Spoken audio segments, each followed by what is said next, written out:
UP board class 10th के लिए English pros section के तीसरे चैप्टर द गंगा को आज डिस्कस किया जाएगा, जो कि लिखा गया है पंडित जवाहरलाल नेहरू के द्वारा। ये वीडियो पेश की जा रही है MM अली के द्वारा। आप लोग हमारे इस वीडियो को ज़्यादा से ज़्यादा शेयर करें, हमारे इस चैनल को ज़रूर सब्सक्राइब करें। तो चलिए शुरू करते हैं।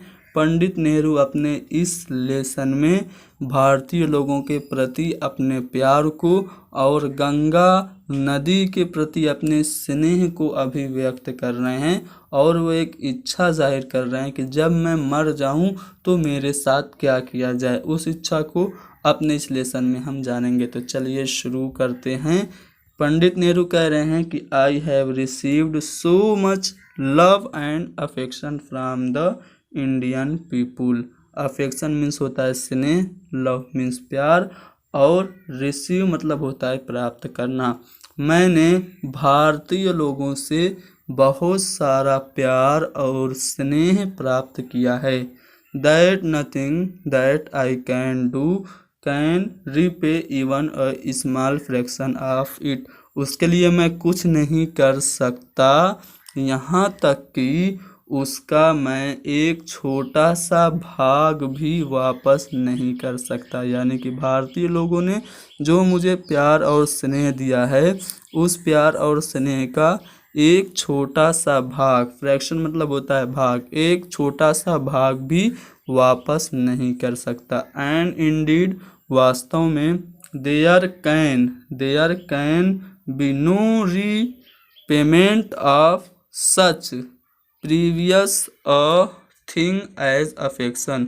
और कह रहे हैं कि वास्तव में इस मूल्यवान चीज़ जिसे स्नेह कहते हैं, उसका कोई भी बदल नहीं हो सकता, उसका कोई भी रीपेमेंट नहीं हो सकता। यानी कि स्नेह का कोई भी बदल नहीं हो सकता।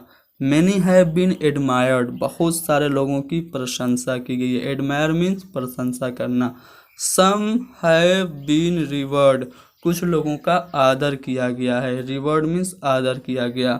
But the affection of all classes of Indian people has come to me in such abundant measure. Abundant मतलब प्रचुर, मेजर मतलब मात्रा में।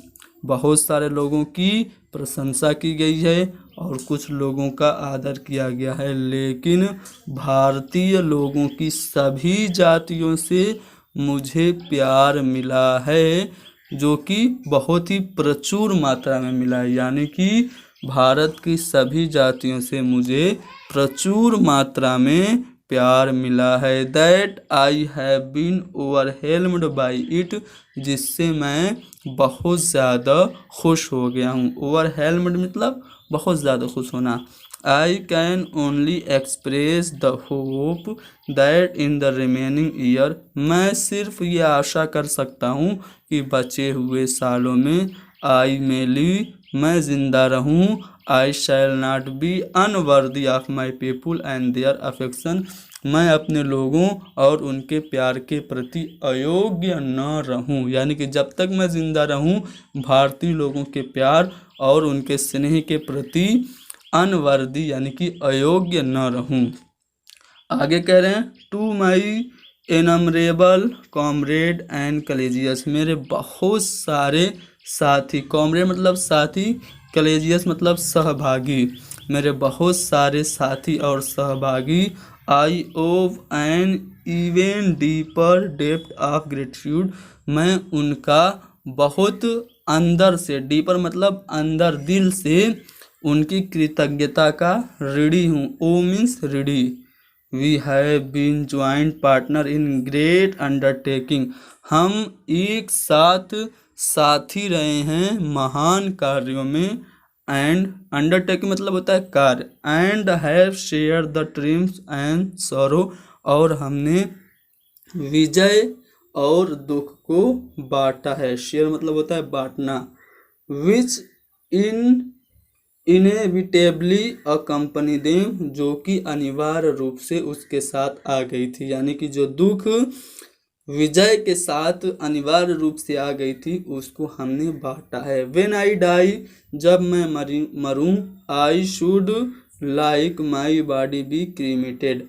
मैं ये चाहता हूँ कि मेरे शरीर को जला दिया जाए। If I die in foreign country, जब मैं यदि मैं विदेश देश में मरूँ, my body should be cremated there, मेरे शरीर को वहाँ पे जलाया जाए। And there any my ashes send to Allahabad, और थोड़ी सी मेरी जो राख है वो इलाहाबाद भेजी जाए। ठीक है, एंड यहाँ पे एंड होना चाहिए। And my ashes send to Allahabad, और मेरी जो राख है उसको इलाहाबाद भेजा जाए। और small handful of these ashes should be thrown in the Ganga, और इस राख की एक मुट्ठी गंगा में फेंक दी जाए। And the major portion of them disposed in the manner indicated below, और बची हुई मात्रा की जो राख है उसको नीचे बताए गए तरीकों से खर्च किया जाए।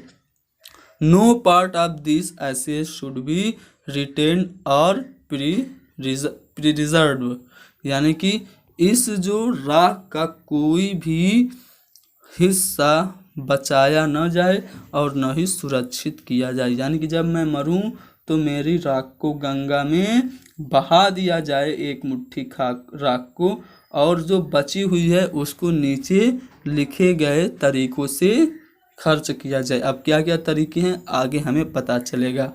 ठीक, आगे कह रहे हैं my desire to have a handful of my एसेट्स thrown in the Ganga at Allahabad has no religious significance so far as I am concern.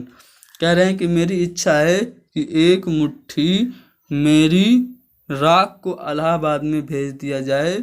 इसमें मेरी कोई भी धार्मिक वो नहीं है, धार्मिक आस्था नहीं है। So far as I am concern, जहाँ तक मैं सोच रहा हूँ, I have no religious sentiment in the matter, जहाँ तक मेरा मानना है इसमें कोई भी धार्मिक भावना नहीं है। I have been attached to Ganga and the Jamuna river in Allahabad, मैं गंगा और जमुना नदी से इलाहाबाद में बहुत ही ज़्यादा अटैच रहा हूँ, जुड़ा हुआ रहा हूँ। ईवर सिंस माई चाइल्डहुड, अपने बचपन से। And as I grown older, जैसे जैसे मैं बड़ा होता गया, दिस अटैचमेंट आल्सो ग्रोन, ये जो जुड़ाव है वो और बढ़ता गया। I have watched their varying moods as the season changed. ठीक है, जैसे जैसे मौसम बदलते गए वैसे वैसे मैंने गंगा नदी के मूड्स को, रूप को बदलते हुए देखा है। And have often thought of the history and myth, tradition and song and story that have been attached to them through the long age and become part of their flowing water, और मैंने हमेशा विचार किया है। ठीक है, and have often thought, और हमेशा विचार किया है इसके इतिहास का, इसकी पौराणिक कथाओं का, इसकी ट्रेडिशन यानी कि परंपराओं का, एंड सॉन्ग और इसके गीत का, और इसकी कहानियों का जो इससे जुड़ी हुई हैं लंबे समय से। लॉन्ग एज, लंबे समय से, यानी कि मैंने लंबे समय से इस नदी के बारे में विचार किया है, इसके इतिहास के बारे में, इसकी पौराणिक कथाओं के बारे में, इसकी परंपराओं और इसके गीत और इसकी कहानियों के बारे में मैंने लंबे समय से विचार किया है। And become part of their flowing water, और जो इसके बहते हुए पानी का भाग बन गई हैं। तो यहाँ पे हमने द गंगा लेसन के पहले पार्ट को डिस्कस कर लिया। उम्मीद करता हूँ कि आपको ये पार्ट समझ में आया होगा।